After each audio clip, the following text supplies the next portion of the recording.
안녕하십니까, 오토다일의 오종훈입니다. 시트로엔 그랜드 C4 스페이스 투어러 준비했습니다. 생소한 이름이죠. 이전에 그랜드 C4 피카소로 판매됐던 그 차입니다. 피카소라는 이름을 떼어내고 이제 스페이스 투어러라는 이름으로 판매를 시작합니다. 새 모델로 출시를 하면서 새 모델로 모델 교체를 하면서 이제 이름도 바꾸게 되는 케이스인데요. 이제 피카소와 시트로엔의 인연은 여기까지인가 봅니다. 자, 겉에서 보시면 아시겠지만 이전 모습과 크게 달라진 모습을 찾기가 어렵습니다. 시트로엔의 상징성이죠. 더블 쉐브론. 이 라인이 좀 더 옆으로 확장됐다 정도일 텐데요. 패밀리카로 사용되는 유럽산 7인승 디젤 모델로는 유일하다라는 게 시트로엔의 설명입니다. 따지고 보면 언뜻 떠오르는 경쟁차가 없죠. 7인승 미니밴 하면 혼다 파일럿 정도 생각할 수 있을 텐데요. 혼다 파일럿은 미국산이고 가솔린 엔진이고 덩치도 훨씬 더 크고요. 이 차와 직접적으로 경쟁하기에는 좀 다른 그런 차죠. 그래서 마땅히 시장에서 이렇다 할 경쟁차를 찾아보기 힘든 것도 사실입니다. 바로 이 차, 시트로엔 C4. 이름이 입이 안 익어요. 그랜드 C4 스페이스 투어러 타고 오늘 시승을 시작을 할까 합니다. 자, 뒷좌석 먼저 살펴보시죠. 네, 뒷좌석입니다. 제가 왜 이쪽 운전석 뒷좌석으로 앉는지 다들 아시죠? 중간에 어떤 분이 답글을 써놨는데 이 자리가 운전석을 어떻게 앉느냐에 따라서 공간이 달라지는데 트릭 아니냐, 속임수 아니냐 라는 취지의 답글을 달았는데요. 아닙니다. 아니고요.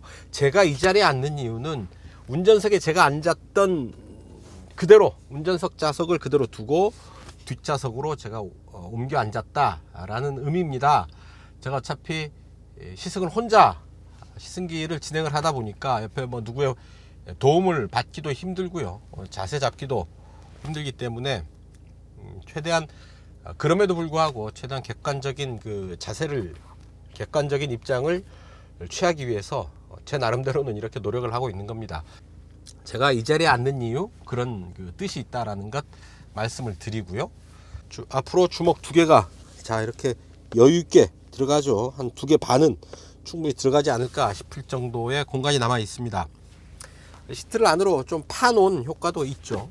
이렇게 내려보면 테이블, 아이들 음식 정도 놓고 먹을 수 있는 테이블, 아니면 어른이 체중을 놓고 기대기에는 힘들겠지만 아이들 정도면 괜찮지 않을까 싶습니다. 그림도 그리고 글씨도 쓰고 할 수 있지 않을까 싶습니다. 여기 이제 등도 달아놨네요. 이전에는 밑에서 이렇게 올리는 테이블이었는데 이렇게 내려서 등까지 달아놔서요. 상당히 이 공간의 쓰임새가 상당히 좋지 않을까 싶은 생각이 듭니다. 역시 아이디어는 진부하는 법.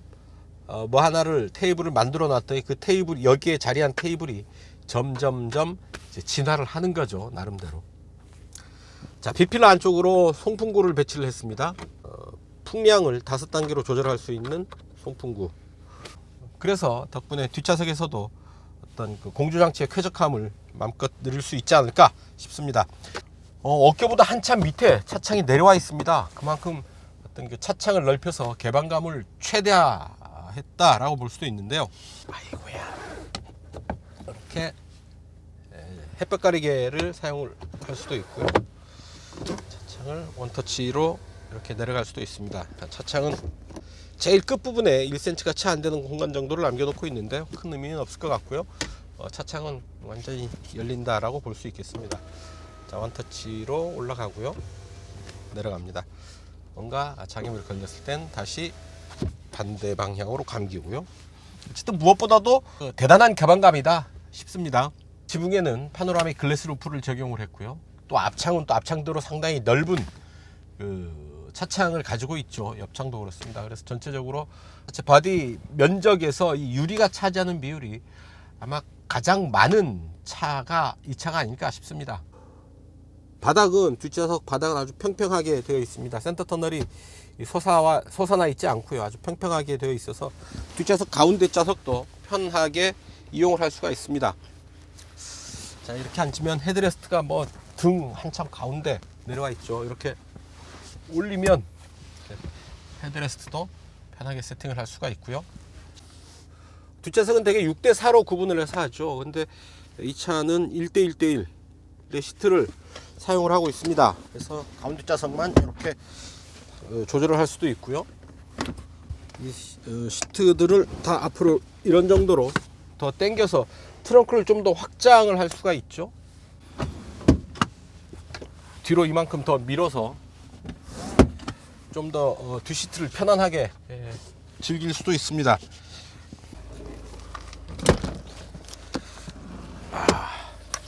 이렇게 접을 수도 있네요. 이게 왜 이렇게 접히느냐, 이 차 7인승입니다. 뒷 트렁크 안에 시트가 두 개가 접혀 들어가 있어서 드러나지 않아서 5인승처럼 보이지만 트렁크 공간에도 두 개의 시트가 더 있어서 7인승으로 활용을 할 수가 있거든요. 그래서 3열에 들어갈 때는 이 공간을 이용을 해서 3열로 들어가게 됩니다. 3열 출입도 그래서 이렇게 편하게 할 수 있다라는 얘기고요. 자, 매직 공간이 있습니다. 자, 바닥에 보면 뭐 신발 한 켤레 정도 넣어 놓을 수 있는 공간이 숨겨져 있죠. 플로어 바닥에 왼쪽 시트 물론이고 오른쪽 시트 바닥에도 숨어 있는 공간이 있습니다. 그래서 숨은 매직 공간으로서 역할을 충분히 하지 않을까 싶습니다. 재미있는 공간이 숨어 있는 거죠. 12V 전원구가 있는데요.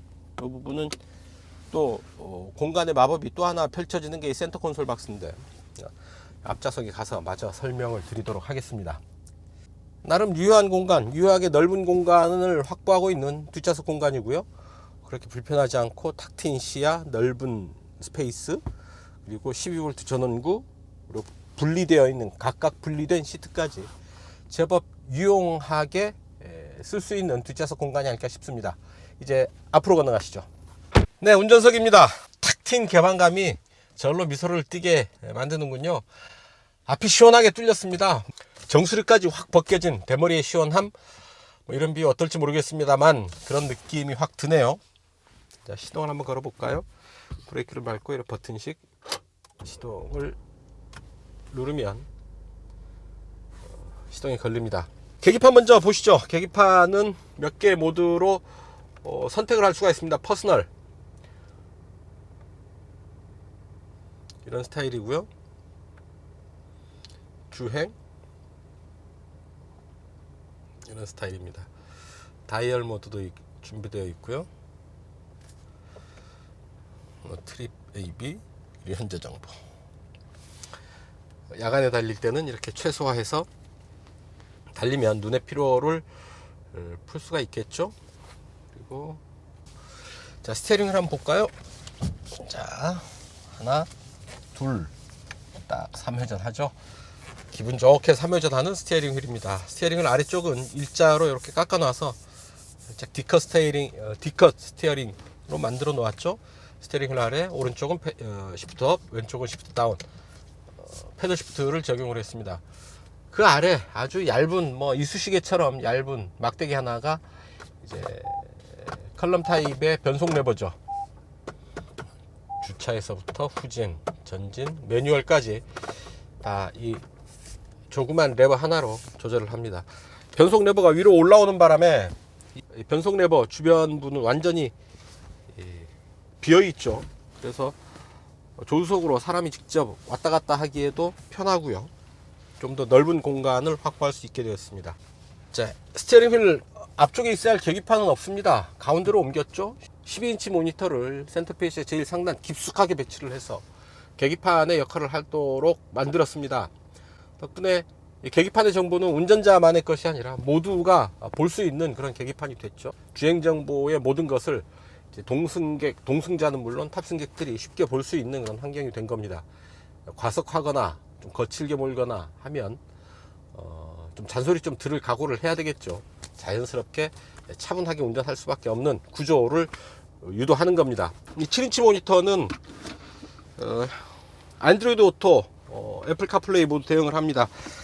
안드로이드 오토에 세팅하기 위해서 핸드폰에 이렇게 USB를 통해서 유선으로 연결을 하면 안내가 뜨죠. 가이드가 뜨는 대로 연결을 하면 안드로이드 오토 표시가 나타나죠. 이 부분을 누르면 이제 안드로이드 오토, 여기 있죠. 안드로이드 오토 적용이 돼서 이런 부분들을 사용을 할 수가 있게 됩니다.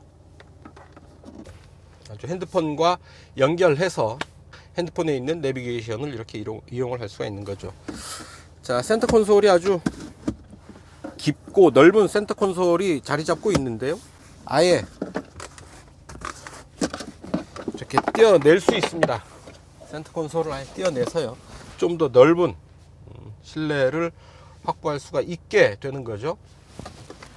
훨씬 유용하게 실내 공간을 활용할 수 있는 부분이 아닐까 싶습니다. 무엇보다 이 차는 스티어링 휠에 아주 많은 기능들이 올라와 있습니다. 음성 명령은 FM. 죄송해요. 어떻게 도와드리면 좋을지 잘 모르겠습니다. 아유, 그래, 나도 깝깝하다. 길 안내, 헤이리 마을. 네, 카카오 내비로 연결하겠습니다. 네, 이렇게 음성 명령은 핸드폰과 연결해서 이제 작동이 되는 방식이고요. 어댑티브 크루즈 컨트롤은 스톱 앤 고까지 가능을 합니다. 그리고 차로 이탈 경보 장치가 있고요. 이를 통해서 반자율 운전, 스티어링 휠에서 손을 놔도 스스로 조향에 개입하고 앞차와의 차간 거리를 조절하면서 움직이는 능력을 갖췄습니다. 차간 거리는 원거리, 근거리, 표준 이렇게 세 단계로 조정이 가능하고요. 제 차 원래 이름이 그랜드 C4 피카소였죠. 그 피카소 맞습니다. 그림 그리던 화가 피카소의 이름이 이제 시트로엔의 상품명으로 사용됐던 거죠. 뭐 야사라면 야사랄까, 스토리 전해져 내려온 스토리가 있는데요. 원래 공산주의자였죠. 스페인 내에서 프랑코 왕정에 반대를 하는 공산주의자로서 활동을 하다가 프랑스에서 한 기자가 인터뷰 요청을 하게 됩니다. 인터뷰를 하는데 시트로엔 DS를 타고 가게 되죠. 어렵게 성사된 인터뷰인데 인터뷰가 아주 화기애애하게 잘 끝났고요. 피카소가 그 기자가 몰고 온 차에 그림을 하나 그려줍니다. 환희의 여인인가? 그건 롤스로이스의 저건데, 하여튼 그 꽃과 여인이 들어가 있는 그림을 시트로엔 DS에 그 기자가 타고 간 차에 아주 기분 좋게 그려주죠. 어쨌든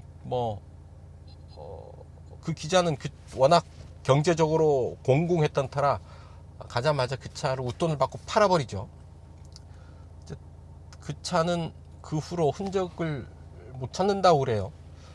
사진이 남아 있어서 피카소가 그렸다는, 차에 그림을 그렸다는 그 증거는 있는데 그 차를 나중에 찾지는 못했다라는 것이고요. 어쨌든 피카소와 시트로엥의 인연을 굳이 찾으라면 그때를 꼽을 수가 있겠는데요. 후에 시트로엥이 피카소 사후에 시트로엥이 유족들에게서 그 이름을 상표로 사용할 수 있는 권리를 취득을 하게 됩니다. 상표 사용권을 얻게 되는 거죠. 그때가 아마 1998년 경입니다. 그때 피카소의 유족들끼리의 어떤 그 내분으로 인한 뒷얘기들도 많이 있고요. 어쨌든 시시콜콜한 얘기 다 하려면 한두 끝도 없겠습니다만, 또 피카소가 여자들이 많았죠. 그래서 가계도가 상당히 복잡한 속에서 시트로엔이 어렵게 피카소의 이름 사용권을 얻게 되죠. 그래서 시트로엔의 상품, 자동차 이름에 피카소라는 이름을 붙이게 되는 겁니다. 그 첫 모델이 99년도에 출시한 사라 피카소가 되고요. 거기에서부터 이제 피카소의 역사가 시작이 돼서 지금까지 이어져 오고, 그래서 그랜드 C4 피카소가 이제 피카소를 떼어내고 그랜드 C4 스페이스 투어러로 이름을 바꾸게 된 거죠. 이제 피카소와 시트로엔이 이별을 하게 된 겁니다. 아마도 상표 사용권, 이름 사용권의 기간이 다 끝나지 않았을까 하는 짐작을 해보고요. 시트로엔이 피카소의 덕을 본 것뿐 아니라 피카소 역시 시트로엔을 통해서 좀 더 소비자들에게 친숙한 이름이 되지 않았을까 하는 생각도 해봅니다. 이상 간단히 살펴본 피카소와 시트로엔의 역사 2년 정도가 될 테고요. 자, 전체적으로 이 차의 실내를 보면 아주 알찹니다. 공간의 활용, 아기자기한 그 수납 공간, 실제 주행에 최적화되어 있는, 그리고 가족용 자동차의 패밀리카에 최적화되어 있는 이런 기능들, 안전 및 편의 장비 아주 충분하게 갖춰져 있고요. 좀 겉으로 드러나는 폼, 허레보다는 아주 속이 알찬, 속이 꽉 찬 그런 야무진 패밀리카가 아닐까 싶습니다. 디자인 잠깐 보실까요? 유선형 디자인을 적용을 하고 있죠. 볼륨감이 상당히 돋보이고요. 유니크한 디자인입니다. 아치형 루프가 눈에 띄죠. LED 주간 주행 등을 가지고 있고, 시트로행의 상징이죠. 더블 쉐브론. 양옆 바깥으로 좀 더 확장된 디자인을 적용을 하고 있습니다. 타이어는 22550R 17 사이즈의 타이어를 적용을 하고 있고요. 그랜드 C4 피카소와 차체 사이즈는 동일합니다. 높이가 조금 낮아졌을 뿐 길이와 너비는 그대로고요. 휠 베이스도 그대로입니다. 그러니까 이전 차체 그대로 사용을 했다라고 보면 될 듯 합니다. 아주 시원한 그 차창을 가지고 있죠. 넓이가 무려 5.7 평방미터가 됩니다. 이렇게 내릴 수가 있고요. 네, 이 정도 살펴보시고요. 이제 달리시죠. 직접 움직이면서 이 차의 느낌 마저 느껴보도록 하겠습니다. 출발합니다.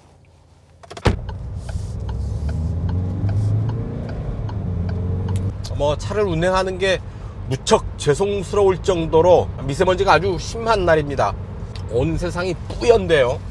정말 이래도 괜찮을까 하는 생각이 절로 드는 그런 날씨입니다. 다운사이징의 한계를 느꼈던 것일까요? 120마력짜리 1.6 엔진을 163마력짜리 2.0 디젤 엔진으로 업그레이드 시켰고요. 6단 자동 변속기도 이제 8단으로 업그레이드 됐습니다. 이전 모델에 비해서 힘이 많이 좋아졌다, 이런 느낌은 듭니다. 이를테면 쭉 가속 페달을 끝까지 밟으면 아주 힘찬 가속감을 느낄 수가 있게 된 거죠. 예전에는 만나기 힘들었던 그런 가속감입니다. 계기판은 이렇게 여러가지 형태로 원하는 형태로 바꿀 수가 있죠. 다이얼 형태로 바꾸면 지금 시속 100에서 RPM이 약 1600 정도 마크하고 있는 것을 알 수가 있겠죠. 7단입니다. 그럼 8단으로 업그레이드, 8단으로 시프트업이 안 되네요. 변속 레버로는 할 수가 없고요. 하게 되면 패드 시프트로 변속을 해야 되는데 7단에서 시속 100에서 8단으로 물리지 못합니다. 7단이 시속 100을 커버를 합니다. 자, 시속 100을 마크를 했죠. 7, 6, 5, 4, 3으로는 떨어지지 않습니다. 그래서 4, 5, 6, 7단에서 시속 100을 커버를 하고요. 다시 8단으로는 올라가지 않습니다. 8단 올리기 위해서는 속도를 좀 더 올려야 되죠. 속도를 쭉 올려가는데요. 시트로행이 요즘 차들의 어떤 그 좀 더 편안한 차를 만드는데 중점을 두고 있습니다. 이제 시트로행이 100년이 됐죠. 1919년 김인현의 시트로행이 창업을 한 거죠.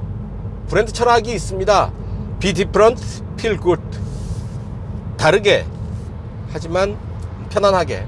운전의 편리함, 그리고 생활의 편리함, 기능의 편리함, 심리적인 안정감, 이런 부분들을 강조하면서 결국 시트로행이 방점을 찍는 것은 차의 성능에 앞서서 편안함이죠. 편리함이죠. 다른 브랜드와는 좀 더 다른, 자동차에서 즐거움을 찾기보다는 인간 중심적인 차를 만드는 그런 브랜드가 아닐까 싶습니다. 자, 크루즈 컨트롤을 작동을 하고요. 주행에 맞춰 봅니다. 아직 차선을 읽지를 못했고, 이제 읽었죠. 자, 시속 8, 90, 100까지의 주행 영역에서는 상당히 편안하고 괜찮은 승차감을 보여주고 있습니다. 늘 이 차를 탈 때마다 느꼈던 점, 처음이 어색합니다. 왜 이렇게 차가 작아 보이지? 라고 보다가 실내 와서 이제 이 차를 겪다 보면 이 차의 어떤 그 넓은 스페이스, 넓은 공간을 다시 한번 느끼게 된다라는 얘기죠. 고속주행으로 이어지면서 차체 흔들림이 좀 더 커진 것을 알 수 있습니다만 바람 소리가 좀 더 커지죠. 차체의 높이가 있는 차다 보니까 바람의 저항이 세단보다 많을 수밖에 없습니다. 차체의 단면적이 그만큼 넓기 때문인데요. 공기의 저항을 그래도 고려한 피할 수 있는 그런 디자인을 적용해서 아주 시끄러운 정도는 아닙니다. 차체 흔들림이 고속으로 가면 약간 증폭되는 그런 느낌, 딱 제어되는 느낌이 아니라 노면의 굴곡을 따라서 살짝 같이 흔들리는 그런 느낌은 피할 수 없습니다. 편안한 차체를 만들어주는 그런 서스펜션 특성을 갖고 있기 때문에 어떤 고속주행, 어떤 극한적인 한계 상황에 가까운 그런 주행에서는 약간 불안한 모습을 보이게 되는 거죠.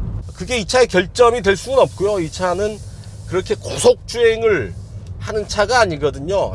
물론 고속주행을 할 줄도 유사시한 할 줄도 알아야 되겠습니다만, 이 차는 그렇게 고속주행을 위해서 만들어진 차는 아닙니다. 패밀리카죠. 패밀리밴에 가깝죠. 가족을 태우고 좀 더 여유 있게 편안하게 움직이는데 포커싱을 한 차이기 때문에 고속주행에서 이 차체의 반응이 만족스럽지 못하다고 해서 이것이 이 차의 결함이 될 수는 없지 않을까 하는 게 저의 생각입니다. 급출발할 때 가속 페달을 끝까지 밟아서 킥다운을 걸면서 출발을 할 때 약간의 스핀이 일어나려 하고요. 트랙션 컨트롤을 개입하면서 이를 잡는 그런 과정이 느껴집니다. 자, 어댑티브 크루즈 컨트롤과 차로 유지 조향 보조 장치, 긴급 제동, 아주 많은 드라이버 어시스트 시스템이 있죠. 어댑티브 크루즈 컨트롤은 앞차를 따라서 완전 정지까지 가능합니다. 그리고 다시 앞차가 출발하면 따라서 출발도 가능하고요. 다음에 액티브 세이프티 브레이크, 긴급 제동이죠. 차선 이탈 방지, 스피드 리밋 인지, 도로 표지판, 교통 표지판에 속도 제한 표지를 읽죠. 그래서 속도 제한 교통 표지판을 읽어서 알려주는 스피드 리밋 인지, 이 상단에 카메라가 있어서 속도 제한 표지판을 인식을 하는 겁니다. 이 상단에 있는 카메라가 속도 제한 표시를 인식을 하는데요.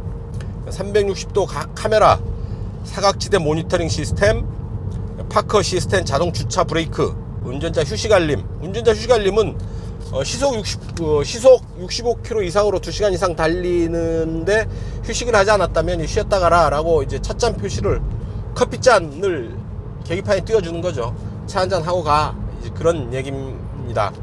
힐 스타트 어시스트가 있고요. 이건 2초간 브레이크를 잡아주는 거죠. 언덕에서 코너링 기능을 포함하는 안개등, 시속 40km 이상으로 달릴 때 램프가 75도까지 이제 회전합니다. 그래서 차가 달리는 방향으로 라이트를 비춰주는 거죠. 운전자의 시야를 좀 더 효과적으로 넓혀주는 그런 역할을 합니다. 여기에 오토 하이빔이 더해지고요.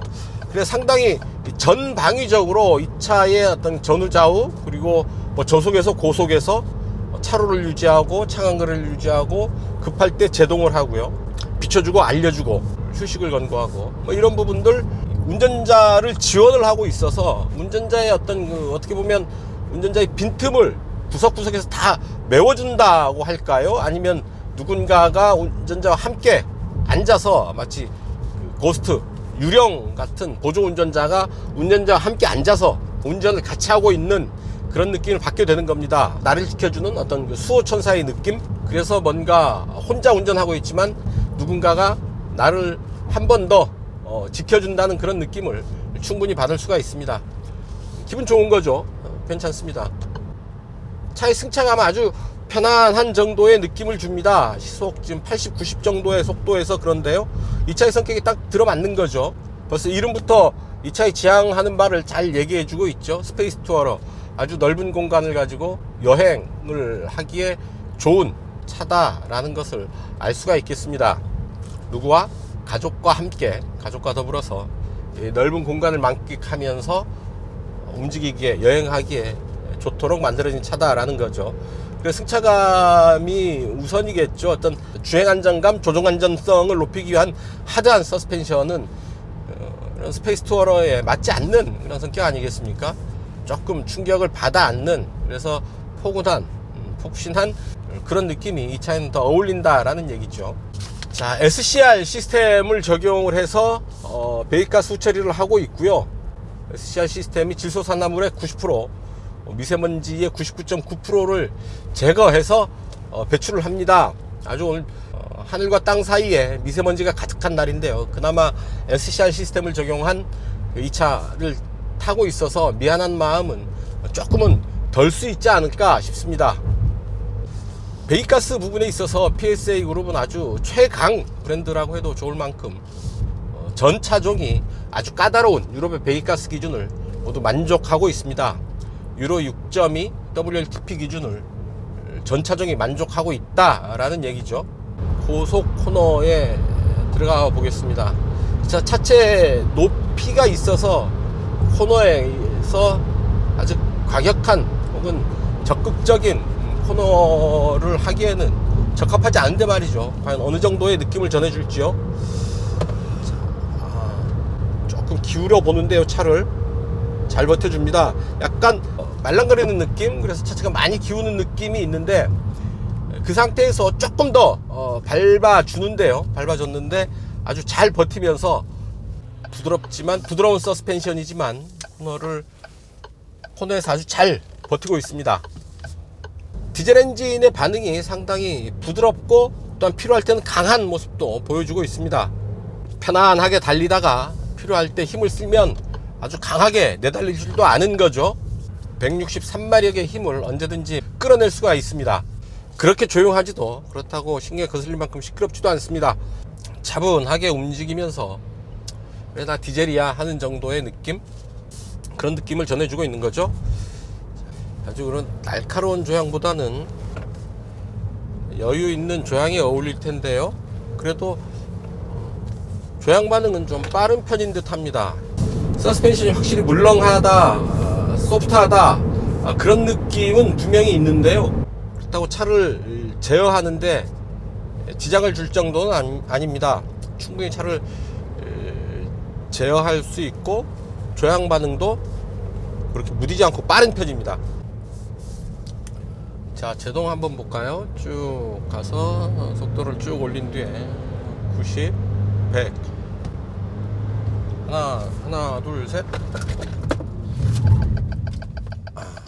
급제동이 확 들어가니까 비상등이 스스로 작동을 합니다. 시야가 탁 트였습니다. 프론트 윈드실드의 면적이 5.7 평방미터라고 하죠. 차창이 올라오는데요. 이거는 다시 내리면 이런 정도로 차창의 면적을 줄일 수 있죠. A필러도 마치 나뭇가지처럼 두 갈래로 쪼개놨죠. 그래서 차창의 면적을 조금이라도 더 넓히고 있습니다. 또 엔진 사운드가 필요할 때 이렇게 좀 크게 올라오네요. 제동, 턴. 차가 많이 기울죠. 더 밟으면 더 기울고, 조금 더 밟아보니 타이어가 살짝 비명을 지르죠.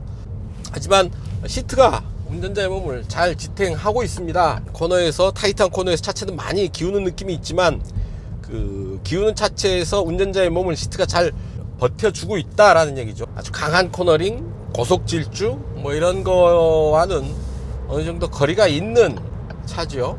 이 차는 그렇게 빨리 달리는 것도 그렇게 거칠게 코너링을 하는 것도 썩 좋아하지 않는 비교적 얌전한 스타일의 자동차입니다.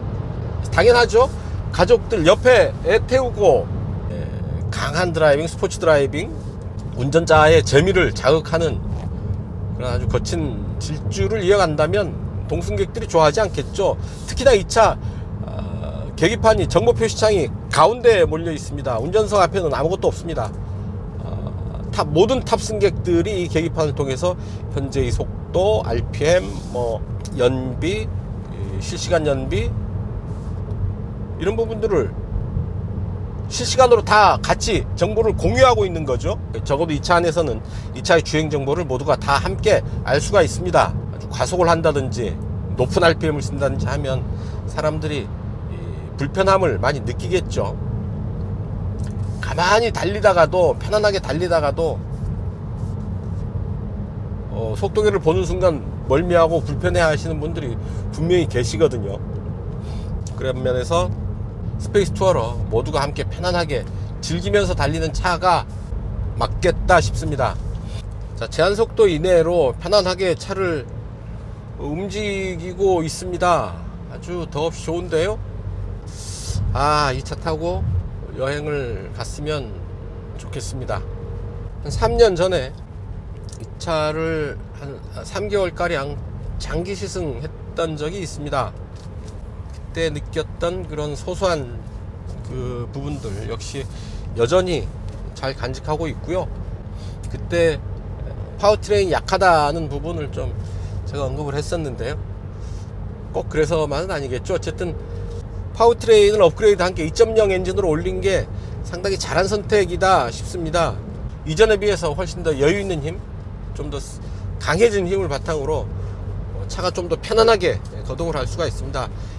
무슨 얘기냐면 좀 더 가속을 할 때도 힘을 쓸 때도 2.0 엔진에는 좀 더 자연스러운 힘을 만나게 되는 거죠. 1.6 엔진이 뭐 달리래니까 내 달리기는 한다만 있는 힘껏 쥐어짜내느라고 참 힘들다라는 느낌이 있었거든요. 억지로 힘을 쥐어짜는 느낌이 사라졌습니다. 그렇게 본다면 이제 다운사이징이 1.6까지 다운사이징 됐던 엔진이 다시 2.0으로 업사이징 되는 거죠. 업그레이드 되는 건데요. 이제 시사하는 바가 있지 않나 싶습니다. 무조건적인 다운사이징 보다는 차의 어떤 그 상황, 주행 상황을 좀 더 편하게 할 수 있는 파워트레인의 최적화가 진행되고 있다라고 봐야 되지 않을까 싶습니다. 이 차는 PSA의 EMP2 모듈러 플랫폼을 적용하고 있는 차입니다. 그래서 이 차의 판매 가격, 샤인과 샤인 플러스 트림이 있는데요. 아래급인 샤인 트림이 4,390만원, 샤인 플러스가 4,590만원. 하지만 올해 6월까지 개소세 인하분이 적용이 되면 샤인이 4,342만원, 샤인 플러스가 4,542만원, 이렇게 4천만원 초중반대에서 이 차를 구매할 수가 있게 됩니다. 공간을 합리적으로 잘 꾸며놨고요.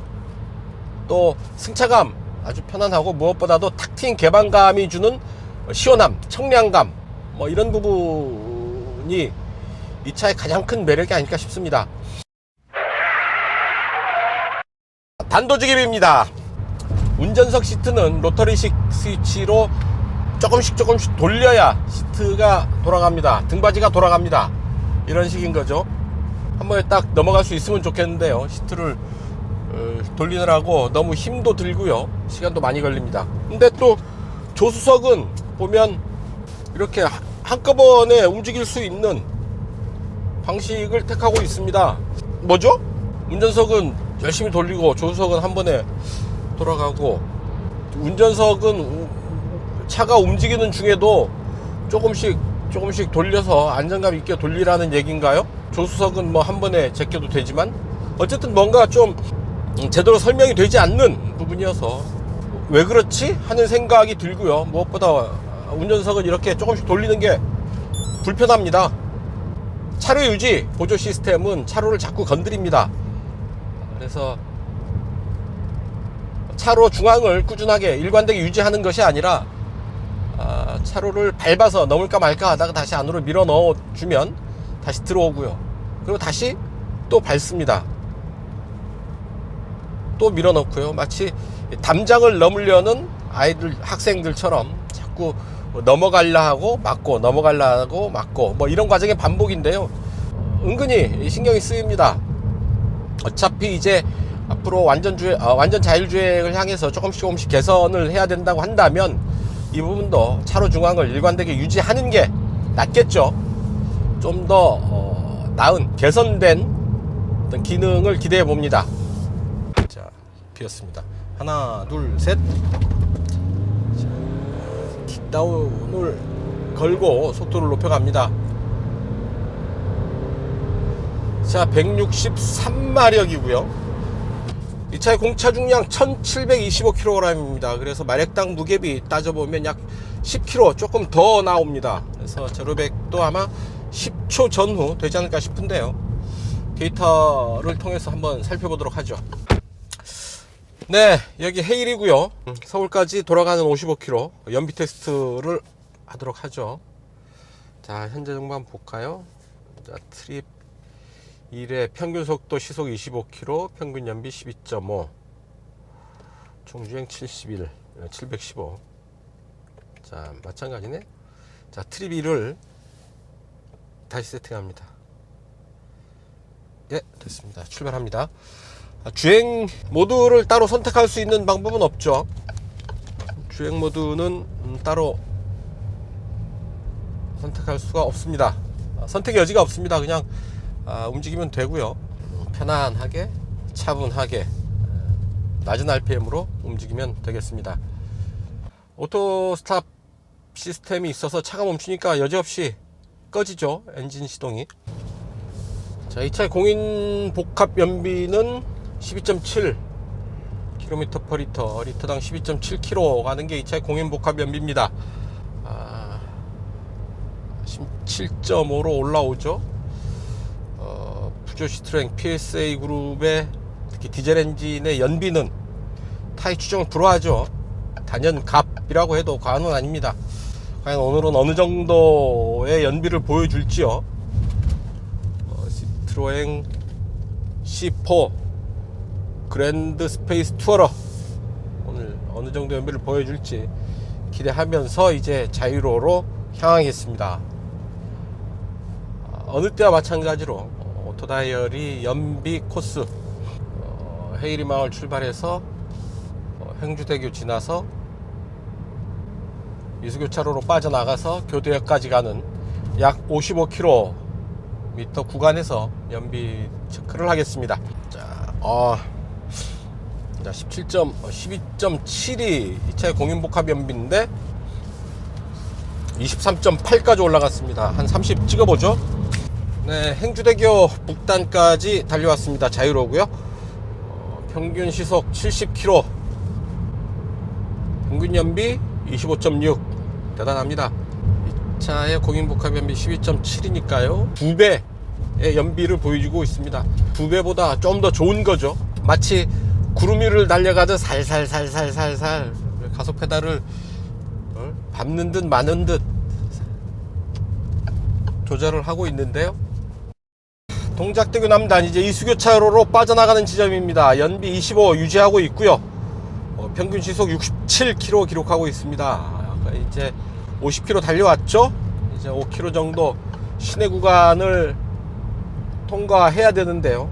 약 전체 주행의 한 10% 가량을 시내 주행이 차지하는 거네요. 여기까지는 아주 쾌적하게 달려왔습니다. 가양대교 남단에서 잠깐 정체가 있었고요. 나머지는 대체로 크게 밀리지 않게 편안하게 달려왔고요. 지금 이 구간도 상당히 차들이 평소에는 많은 구간인데 이렇게 한 번에 넘어가네요. 역시 시내 구간이 무시 못하겠죠. 약 4km 정도 오는 동안에 2km 정도 연비가 나빠졌습니다. 교대역에서 신호 멈췄습니다. 멈췄고요. 연비 23.2 딱 1시간 걸려서 달려왔네요. 평균 시속 56km 그리고 주행거리 55km, 평균 연비 23.2.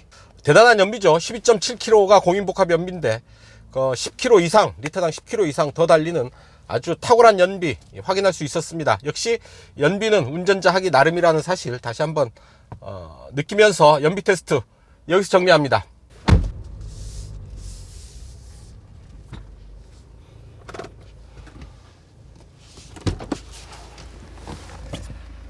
네, 지금까지 시트로엥 C4 그랜드 스페이스 투어러 시승을 했습니다. 참 매력 있는 차고요. 좁은 제한된 공간을 야무지게 합리적으로 영리하게 사용하고 있는 자동차가 아닌가 싶습니다. 유럽산 7인승 디젤 미니밴, 거의 유일한 독보적인 존재감을 뽐내는 차이기도 한데요. 1.6까지 다운사이징 됐던 파워트레인은 다시 2.0으로 업그레이드 되면서 딱 좋은 정도의 힘을 가지게 됐습니다. 그래서 공간도 힘도 딱 좋은 정도를 갖게 됐는데요. 프랑스의 합리적인 철학 혹은 편안함을 추구하는 어떤 그 브랜드의 철학이 맞아떨어져서 만들어낸 아주 개성이 강한 미니밴이 아닌가 싶습니다. 어린아이들 키우는 부모님들에게 딱 좋지 않을까 싶은데요. 특히 초등학생 미만의 아주 작은 아이들을 키우는 가족을 위한 차로서는 딱 좋지 않을까 싶습니다. 그런 학부형들 구매 리스트에 이 차 올려서 차근차근히 촘촘히 꼼꼼히 살펴보실 것을 권해드립니다. 자, 오늘 시승은 여기까지입니다. 지금까지 저는 오토다이어리 오종훈이었습니다. 감사합니다.